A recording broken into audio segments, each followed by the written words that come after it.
안녕하세요. 이것이 신앙 고백이다 시리즈 7권 중 두 번째 책 돌트레이트 법규 1장 15항 두 번째 시간입니다. 1장의 주제는 하나님의 선택과 유기, 그리고 15항의 소주제는 유기에 관한 겁니다. 여러분이 가지고 있는 책 241페이지가 본문의 내용이고요. 그리고 오늘 우리가 공부할 페이지는 245페이지가 되겠습니다. 자, 그러면 먼저 241페이지로 가서 본문을 읽고 그러고 난 다음에 245페이지로 가도록 하겠습니다. 예, 241페이지로 왔습니다. 241페이지의 본문의 내용인데요. 한번 읽어보겠습니다. 우리에게 선택이 영원하고 무상의 은혜임을 특이하게 예정하고 권하는 것은 성경이 명백하게 증가하는 것이고, 모든 자가 아니라 일부만 선택되고 나머지는 하나님의 영원한 선택에서 간과된다는 것이다. 간과, 패스바이 된다라는 이야기를 시간에 좀 강조를 했습니다. 동그라미 두 번째입니다. 유기된 자의, 다시 말하면 하나님은 자신의 주권과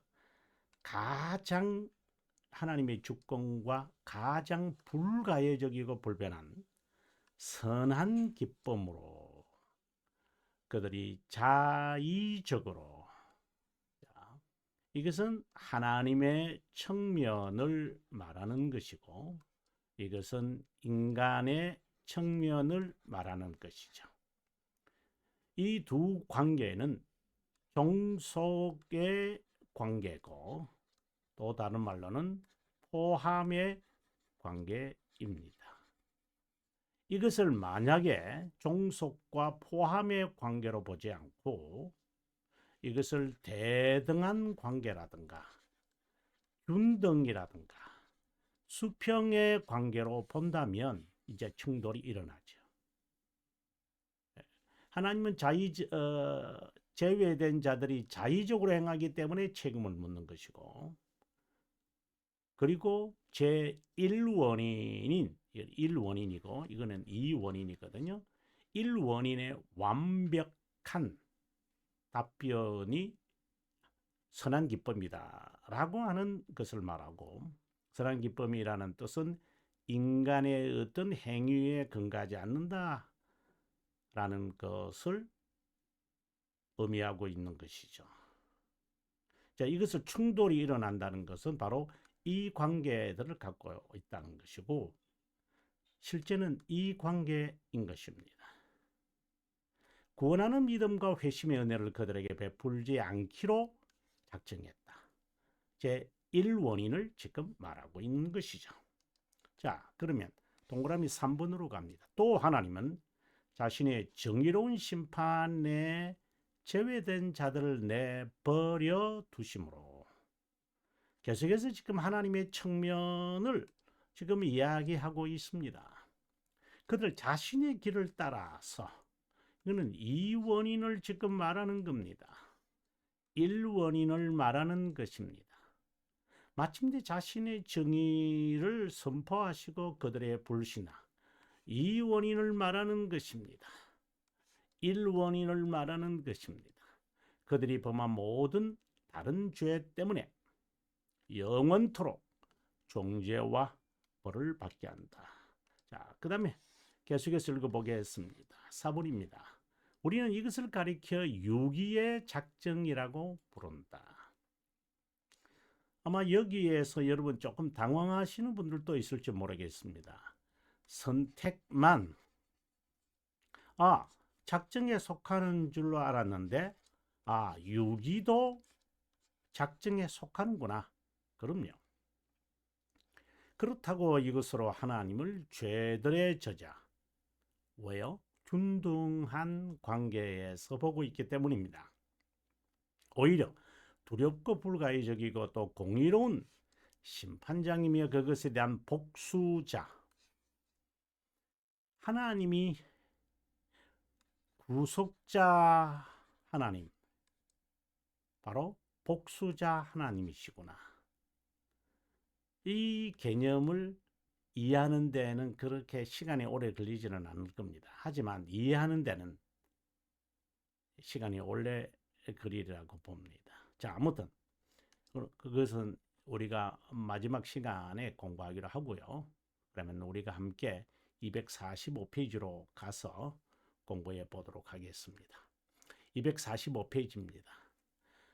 지난 시간에 급히 이제 시간이 되어 가지고 이제 멈추었습니다.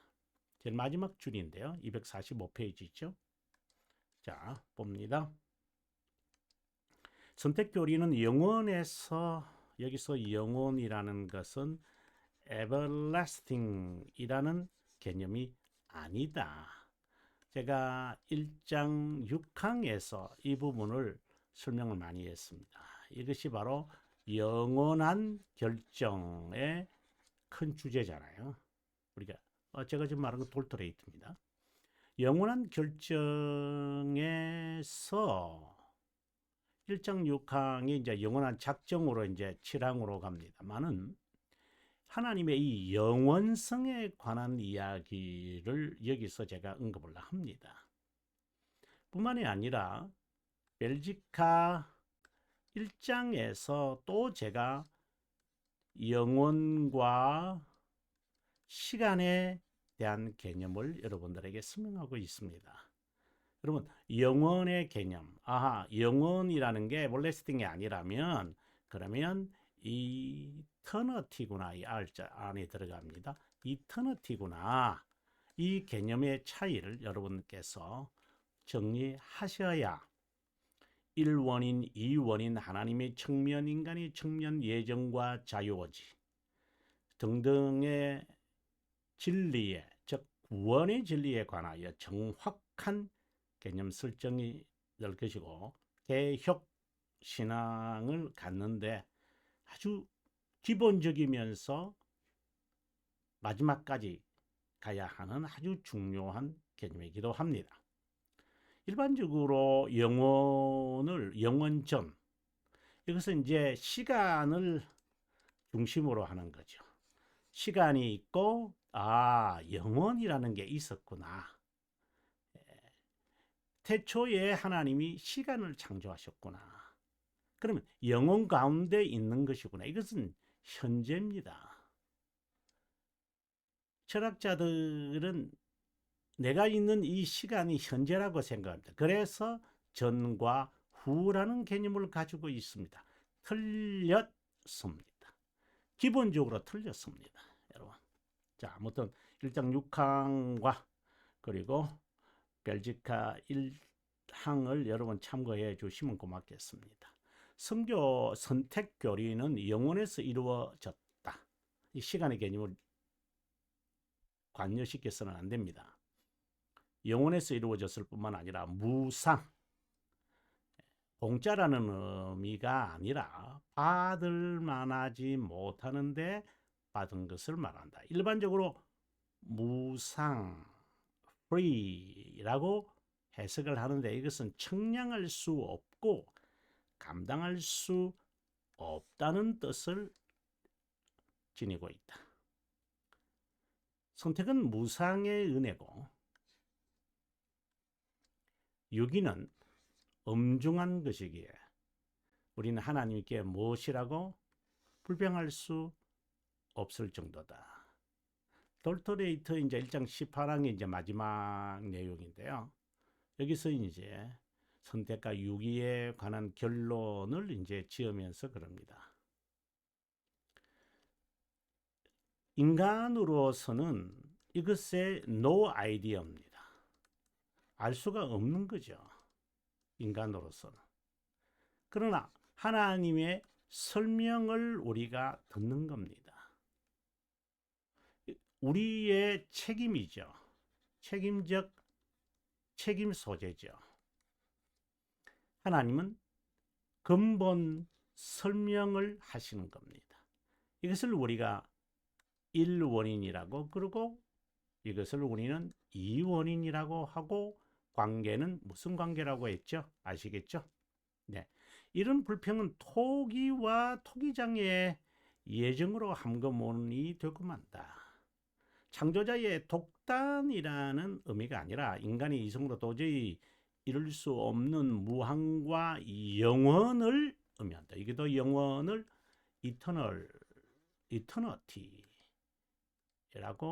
이터너티라고 보셔야 합니다.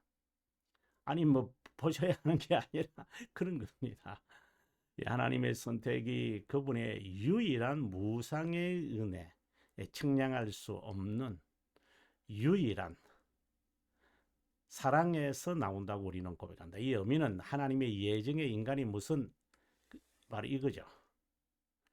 시간이 있는 사람이 영원에 계시는 지금이죠. 지금 계시는 우리의 생각들이 미치지 못하기에 저 자신도 설명을 하기가 예를 들어서 하나님이 영원에서 선택했었다 이렇게 표현이 되어져야 되니까 표현 자체도 틀렸죠. 영원에서 하나님이 우리를 선택한다. 진리이기 때문에 현재 시제를 쓰고 있는 거 아니겠어요? 근데 선택했다 이렇게 완료형을 써야 조금 개념화가 되기가 쉬우니까. 아무튼 영원에 계시는 하나님께서 예정하는데 인간이 주었다. 이거는 어불성설입니다. 진리에 대한 개념을 가지려고 하는 자세가 아닙니다.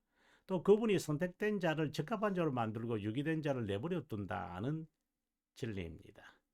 적합한 자로 만드시기 때문에 토기라고 표현을 했고 그분이 토기를 이제 원하시는 대로 만드시기 때문에 토기장이라고 말하는 겁니다.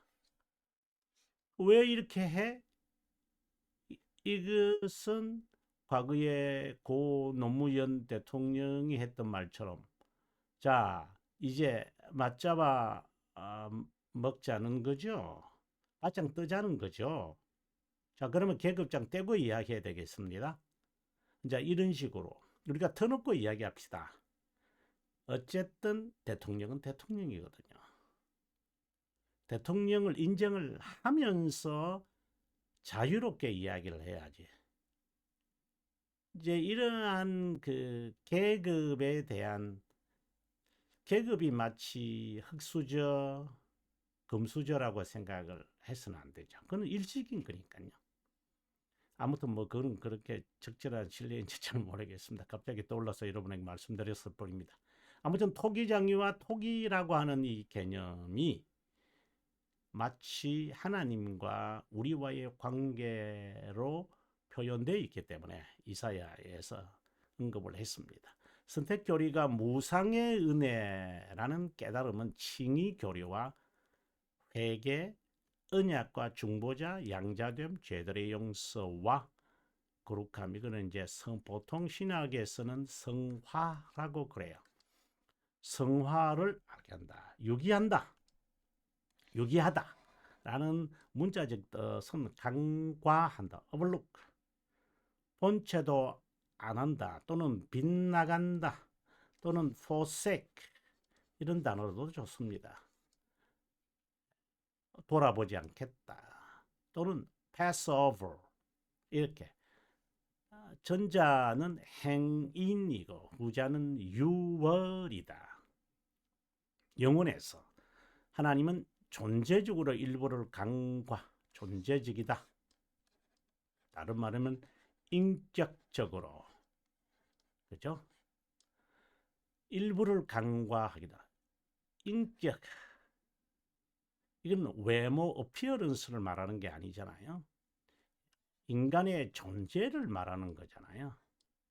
그죠? 이 존재를 말하는 것이지 인간의 외모 이것을 말하는 게 아닙니다. 인간이 보통 인격이라 할 때 이러한 캐릭터를 가지고 예, 캐릭터라고 말할 수 있죠. 예. 그것은 본질이라는 말이죠. 캐릭터라는 말은 예, 본질이라는 말이고요. 인격이라고 하는 것은 본체죠. 그거는 프로퍼티라고 그러죠. 성격이 다르죠. 이거는 특성이라고. 그래서 특성으로 일부를 간과하기로 했다. 본체로 간과하기로 했다. 인격으로 간과하기로 했다. 존재력으로 간과하기로 했다. 관계없습니다. 하나님은 인격이시니까 그렇다고 지종의는 아니다라고 제가 여러분들에게 누차 귀찮을 정도로 여러분에게 설명하고 있습니다만, 인격을 지나치기로 하셨다. 그분이 인격체이기 때문에, 즉 존재자이시기 때문에 그렇습니다. 그렇다고 해서 하이델베르그가 말하는 존재라는 개념은 실존이라는 말이니까 뭐 여기에 개입시켜서는 안 된다고 봅니다. 이에 대하여 아르미니우스파는 하나님과의 은혜의 교제를 간과하기로 정하지 않았다. 왜? 사람들은 그러한 것을 싫어할 거니까 사람의 입맛에 맞춰서 일단 부인하고 보는 거죠. 하나님은 일부를 알 때 인격이라는 말을 여러분께서 함께 동봉하면 좋겠죠. 홍차 사건을 떠올리면 이것이 얼마나 심각한 선언인지 상상할 수 있을 것이다. 일부라는 의미는 얼마 되지 않는 수이지만 하나님만 아는 불가시적 교의 일원이다. Some. How many? I don't know. Some.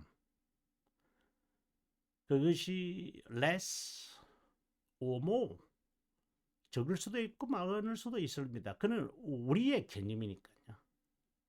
일부는 어떤 고통과 고난 가운데도 견인한다. 그래서 일부에 속한 사람은 견인해요. 일부로 선택된 것이 아니다. 견인하지 않는 것. 선택된 자, 참된 그리스도교 신자는 거룩한 회중, 거룩한 교회, 남은 자라고 이렇게 이제 불리워지죠. 별명들이.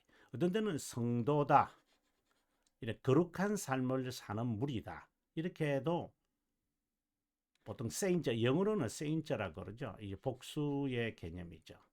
예, 만약에 이것을 이렇게 대문자로 써서 단수로 표현하면 성자, 뭐 로만 가톨릭에서 성자 이런 말을 많이 쓰죠. 세인트 아우구스티누스 뭐 이런 말을 쓰는데, 그들은 성이 없었기 때문에 이러한 단어, 이러한 존칭어를 주로 쓰곤 해요.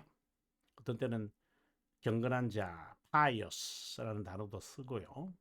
또 어떤 때는 존경한 자, venerable 한번 써보겠습니다. venerable이라는 단어도 쓰고요. 어떤 때는 고백자, confessor 이런 단어도 쓰고요. 여기서 지금 saint 보통 이렇게 약자로 보통 쓰죠. 이 소문자로 써보는 슈리트 해가지고 거리가 돼버립니다. 그리고 그 외에는 이제 마틀이라고 해서 순교자라고 하는 단어도 쓰고요. 앞에다가 성이 없었기 때문에 이런 단어, 어떤 때는 뭐 또 doctor라는 이런 말로도 합니다. 뭐 어떤 단어를 쓰든지 간에 그는 로만 카톨릭 자기들이 갖다 붙이는 거니까 중요하지 않지만, 성도들, 저 일부의 선택된 자를 이렇게 참된 교회, 거룩한 회중, 거룩한 교회, 남은 자, 성경에서 불리워지는 이름들이 있습니다. 칼빈 선생은 엄청나게 많은 자 중에 불과 몇 명뿐이라고 한다. 저는 이 말에 이제 3급 마지막 장 마지막 항이잖아요. 저는 여기에서 저는 사실상 섬찟한, 좀 너무하지 않나 이렇게 생각이 들 정도로 이 표현이 제에게는 매우 부담스러웠습니다. 하지만 이제는 이 말씀이 옳다는 결론을 저는 가지게 됩니다. 선택된 일부 외에 선택된 자를 말하죠. 나머지는 유기된 자다. 아담의 아들 중 아벨을 죽인 가인이 나를 만나는 자마다 나를 죽이겠나이다 라고 말할 때 많은 자가 존재했음을 압니다. 가인 외에 많은 자가 실제로 존재했다는 것이다. 아담이 나았겠죠. 그들이 누군지 모릅니다. 섞여 삽니다. 그래서 이제 성경에 보게 되어, 창세기에 보게 되어지면은 하나님의 아들들, 그 다음에 사람의 딸들, 이런 표현들이 있습니다. 서로 섞여 살기 때문에 홍해로 하나님, 홍수로 이제 이 경계선이 없어지고 마는 거죠. 왜? 이들이 아름다움으로 현혹되어서 살아가기 때문입니다. 우리는 모릅니다. 한마디로 모른다는 겁니다. 그러나 끝까지 살아남기 위해서 하나님은 방주로 8식구를 태우십니다. 얼마나 많은 사람들이 살았는지는 모르겠지만 수적으로 봤을 때 참 적은 수죠. 8명. 가인 외에 많은 자가 실제로 존재했다는 것이다. 누군지 우리는 모른다.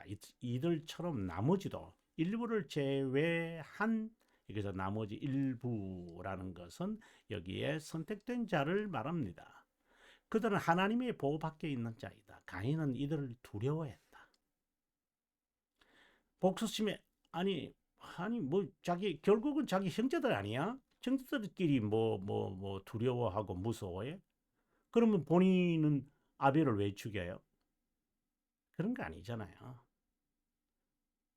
그리고 수백 년이 흘렀는데요. 수백 년이 지날 수도 있는 거죠. 우리가 볼 때에 타락하자마자 하나님의 바로 적시로, 그게 뭐 우리가 볼 때 시간의 개념이 거기에 이제 뭐 측정을 할 수 없으니까 얼마나 걸렸는지도 모르겠습니다만은, 가인이 아벨을 죽이고 했을 때가 몇 살이었을 때인가 정확하게 성경이 밝히지 않기 때문에 잘 모릅니다만은 아무튼 두려워했습니다. 복수심에 가득 찬 자들일 가능성이다. 아무튼 창조 때부터 하나님의 선택된 자, 무수한 자가 있었을 것이다. 외에는 누구지 성경은 알리지 않는다. 이제 섞여 사니까요. 우리가 여기서 여러분 정말 중요한 개념을 이제 봐야 됩니다. 구원이라는 건 이제 보통 우리가 salvation 이라는 단어로 흔히 우리가 씁니다만은, 조금 더 이것을 구체적으로 바꾸어 버리면 believe, 그리고 그 다음에 save, 이렇게 이제 좀 나눌 수는 있죠. 둘레 나눌 수 있습니다. 그냥 save지 뭐 believe라는 말을 할까? 그리고 어떤 사람들은 이제 liberty라는 이런 개념으로, 자유의 개념으로 free from, 이렇게 쓰기도 합니다. 뭐 어떻게 써도 좋습니다만은 저는 이 단어가 가장 성경적이고, 그리고 뭐 성경에 늘 나오니까요. 그리고 신앙 교리적이다라고 봅니다. 왜 구원에 이런 단어들을 쓰는 것인가? 개념을 알고 나면, 방금 했던 이야기와 관련을 지어서 안다면, 이제 이 단어의 의미들을 알겠다라고 하실 겁니다. 앞서 제가 말할 때 하나님의 자녀들이 하나님의 인간의 자녀, 이렇게 그냥 하겠습니다. 자녀들 가운데 함께 살아버립니다. 이제 타락한 가운데, 그는 뭐 홍수 전이 아니어서 그 다음도 마찬가지죠. 타락 후의 상태에서도 마찬가지입니다. 노아의 가족을 하나님이 선택했잖아. 그 다음 그 후에 자녀들, 그럼 자녀들 가운데도 하나님께서 간과하는 자들이 있다. 그럼요. 아담의 자손도 그런데 가장 대표적인 것이 이삭을 하나님이 선택했지만 이스마엘을 버렸다고, 우리가 버렸다기보다는 유기했다라고 합시다. 그리고 난 다음에 이삭이 낳은 두 아들 가운데 한 사람은 하나님께서 간과하는 거 아니에요? 그렇죠. 우리가 그걸 보면 되죠. 그래서 하나님의 자녀와 사람의 자녀들이 같이 섞여 삽니다. 여기서 하나님의 자녀를 딜리버하는 겁니다. 구조하는 거죠. 그래서 우리가 주기도문을 외울 때 deliver from temptation, 또는 그 안에 빠지지 않게 해 주십시오 라고 우리가 기도하곤 합니다. 죄에 빠지지 않게 해 주십시오. 구원해 주십시오라고 할 때 deliver죠. 그 다음에 deliver와 save가 나올 때는 save는 보존이라는 개념이죠. 이것을 함께 다 이제 구원 이렇게 한 단어로 표현을 합니다. 그래서 구원의 진리란 함께 살아가는 세상에서 자신의 정체도 모르는 자들을 구조하는 것이죠. 구조하는 것만으로 되는 게 아니죠. 그 다음에는요, 이들을 보호하셔서 하나님의 교회로 모으시는 거죠. 그럼 모으셔서 이제 교회로 모으시는 거죠. 그래서 서로 지체로서 하나님의 자로 만들어져 간다. 만들어져 간다. 그게 교회의 역할인 것입니다. 물론 교회 안에 여러 종류의 사람들이 오겠지만 출애굽할 때도 그랬잖아요. 그건 별로 중요한 것은 아니에요. 뭐 술을 많이 모아서 그 중에 특정한 글쎄요. 그게 옳은지 그는 본인이 알겠죠. 그러나 저는 그렇게 옳다고는 개인적으로는 뭐 그렇게 밝다고 생각을 들지는 않습니다. 다다익선이라는 말인데 글쎄요. 자, 동그라미 2번입니다. 유기된 자의 특징입니다. 아주 흥미있죠, 여러분? 유기된 자의 특징이 뭘까요? 예정인 선택과 유기는 하나님의 주권과 가장 정의롭고 영원한 선한 기쁨에 근거한다. 주권과 선한 기쁨. 선한 기쁨에 관해서는 1장 10항에서 여러분 잘 설명하고 있으니까 꼭 참고하셔야 합니다. 하나님의 주권은 예정에서 가장 잘 일어난다. 선한 기쁨은 주권의 기쁨이라고도 말하기도 한다. 예. 그래서 주권과 선한 기쁨, 이 말은 주권적 기쁨이다. 서버린이라는 말이죠. 선택이 주님의 주권이라는 의미에서 영원에서 그분이 일부를 자신의 자녀로 삼았다는 것이다. 그 주권은 영원하다. 이터널티입니다. 인간에게는 불가해. 이걸 우리가 인정해야 되죠. 비밀. 주권은 영원한 선택을 동반자로 삼는다. 인간의 측면에서 보면은 이 원인입니다. 누구를 더 선호한다는 논리나 주장은 별 의미가 없다. 왜? 선한 기쁨이라는 의미가 이것을 내려놓아라, 뒤 엎어버리라, 상상하지 마라 라고 하는 뜻이기 때문입니다. 이따금 사랑에 근거한다라고 우리가 흔히 말하는데 이것이 바로 하나님의 주권적 기쁨이라는 말로 바꿀 수도 있습니다. 또 하나님의 주권은 의지와 관련되어 있어 새로운 신비로운 방침일 수도 있습니다. 그래서 하나님의 주권적 의지, 주권적 기쁨 같은 개념입니다. 여기는 하나님의 주권적 권능과 의지의 신비한 방침에 따른 것이다. 아르미니우스파가 유기를 인정하지 않는 것은 하나님의 주권을 믿지 않는 것이고 이건 틀림없는 겁니다. 그가 1609년에 세상을 이제 떠나게 되는데 떠나기 전에 그가 9가지 심정의 선언을 해요, 여러분. Declaration of Sentiments. 이래가 자신이 안고 있고 고수하고 있는 것을 이제 표출하는데 하나님의 주권 믿지 않습니다. 예정 믿지 않습니다. 하나님의 주권은 하나님 되심을 의미한다. 하나님이시다. 그래서 신격이다. 이렇게 말할 수도 있습니다. 이건 다른 말로 바꾸면 신격. 하나님의 주권은 신격적이다. 이렇게 말을 해야 돼. 그러면 인간이 인격이다. 인격적이다. 인간다워야 한다는 말이죠. 하나님이 신격이다. 이러면 하나님은 다우십니다. 이 말이 상당히 신성모독죄일 수도 있는데 예, 창조자와 피조물의 차이를 두는 것을 의미합니다. 신격과 인격. 영어로는 Godhead라 그러죠. 하나님 되심. 하나님과 인간의 차이를 나타내는 것이다. 주관 이럴 때 영혼과 또 나옵니다. 오늘 첫 시간부터 여러분에게 이 말을 했는데 이 주권으로 가장 정의롭고 가장 거룩하고 가장 지혜롭고 가장 공평한 하나님께서 일부를 영원에서 선택하고 나머지를 무슨 불평이 있겠습니까? 누구도 이에 대해 이의를 제기할 수 없다. 불가능하다는 것을 무의미하다는 것이다.